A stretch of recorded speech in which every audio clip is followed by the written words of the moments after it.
asalaamu calaykum waraxmatullaahi wabarakaatu daawadayaal ku soo dhowaada barnaamijkeennii diblomaasi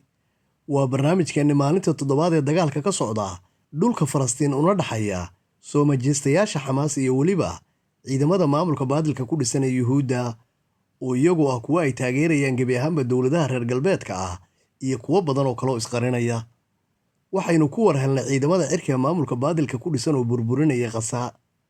goor dambena waxaynu ogaanay in dowladda maraykanku maraakiibteeda dagaalka ay u dirtay qasaa si ay iyaguna yuhuudda uga ilaaliyaan dhanka badda waxaa inoo raacday in durbadiiba lagu lifaaqay howlgalka xamaas dalka iiraan oo ay sheegeen yuhuudda iyo dowladaha reer galbeedka ahiba inay iyadu ahayd tii khidadda iyo hubkaba siisa xamaas waxaase meesha ka maqan in laysweydiiyana mudan meeyii sirdoonkii yuhuudda ee lagu magacaabi jiray muusaad oo laynoogu sheekayn jiray inuu ahaa mid ka mid a sirdoonnada adduunka ugu wanaagsan daawadayaal 9 fiidnimo habeennimadan caawa waxaad daawan doontaan barnaamijaynu ka samaynay hay-adda sirdoonka ee yuhuudda ee lagu magacaabo muusaad oo iyadu ahayd mid ku fashilantay inay ogaato gebi ahaanba weerarada ay soo qaadayaan geesiyiinta xamaas haddaba barnaamijka iyo kuwo kaloo ka sarreeyaba si aad u daawato waxaan kaa codsanayaa muuqaalkan inaad inoo laygarayso inoona sii sheergarayso haddii aad tahay daawade aan weli kanaal ku soo biirinna nagu soo biir mahadsanid daawasho wanaagsan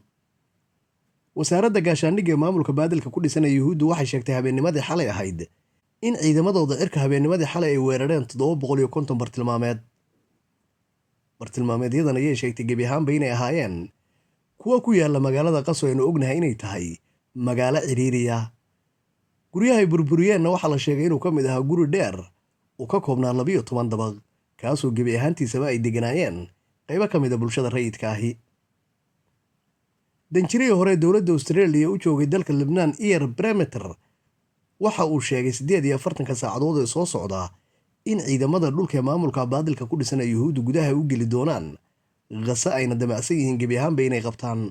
waxa uu sheegay halkaa inuu ka dhalanayo khasaare si weyn uga badan kan haatan jira ururka xamaas ee ka arrimiyey qase waxa uu faray dadka falastiiniyiinta maalinimada maanta oo jimco ah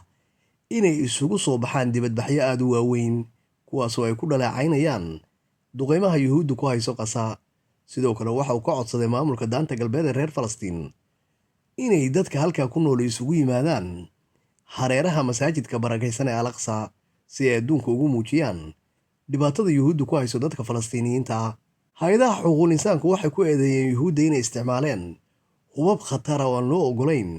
in dowladuhu isticmaalaan xilliyada dagaalada ay ku jiraan hubabkan ayaa waxay yihiin kuwa lagu magacaabo white bostobros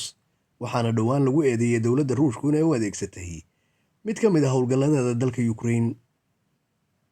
wariyaha lagu magacaabo gabriel enesando isagoo ah wariye sar oo ka tirsan al-jasiira kana soo warramay magaalada new york waxa uu sheegay in 8 subaxnimo markay ahayd ay ka warheleen in maamulka yuhuuddu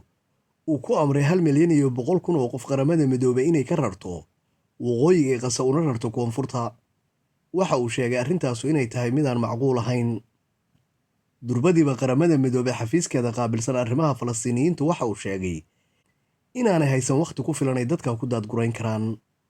waxay sheegtay hay-adda qaramada midoobay in ku dhow 20 saacadood inay haatan dhammaadeen xafiiska xogayaha guud ee qaramada midoobena waxa uu sheegay in ay dowladda yuhuudda kala hadleen inay muddada ugu yaraan wakhti dheeraada ku daraan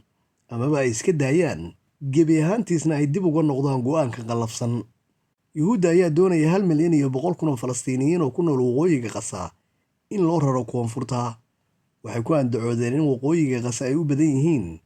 goobo dhulka hoostiisa ay gantaallada ka soo ridaan ururka xamaas sidoo kalena godadkaasu ay yihiin kuwa ay ku hayaan dadkii ay dhowaanta ka qafaasheen dhulka xoogga ay ku haystaan yuhuuddu afhayeen goor dhoweed u hadlay qaramada midoobay laguna magacaabo stephen durajig waxa uu sheegay inaanay sinaba macquul u ahayn 1,100,000 oo qof inay qaramada midoobay haatan ka rarto waqooyiga qasa una rarto koonfurta arrintan ayuu ku sheegay inay tahay mid goodina yuhuudduna ay ku goodinayso haatan haddii aan saacadaha soo socda 1,100,000 qof ee falastiiniyiinta lagu rarin inay gebi ahaantoodaba layn doonaan waxa uu sheegay qaramada midoobay si buuxda inay arrintan uga soo horjeedo kuna wargelisay maamulka baadilka ku dhisan inay go'aankooda ka noqdaan maalinimadii maanta ay dadka Falastiiniyiinta ah reer Qasa waxay awoodi waayeen dadyowgii ka dhintay inay aasaan kadib markay guryahoodaba ka bixi waayeen duqeymo cirka ka imanaya dartood. waxaana la sheegay dadkaasu haatan inay si ku meel gaar ah dadkii ka dhintay ugu aasanayaan guryahooda dhexdooda iyo meel walbo daloosha amaba god ay heli karaan. daawadayaal intaa waxaynu ku soo gabagabaynaynaa waxaynu ka soo ururinay wixii ka dhacay gudaha dalka Falastiin. waynu ognahay halka inay ku dagaalamayaan kooxaha soo majeystayaasha ee xamaasiyiinta ee xorriyadoonka ah iyo weliba ciidamada maamulka baadilka ku dhisan ee Yuhuudda oo iyagu ah kuwa garab ka helaya gebi ahaanba dowladaha reer galbeedka iyo kuwo badan oo kale oo iyagu isqarinaya. waxaan kaa codsanayaa daawada muuqaalka inaad inoo laygarayso inoona sii sheergarayso. haddii aad tahay daawade aan weli kanaalka ku soo biirinna nagu soo biir si aad u daawato muuqaallo midba uu ka sarreeyo kan uu ka dambeeyo. assalaamu calaykum waraxmatullaahi wabarakaatuh.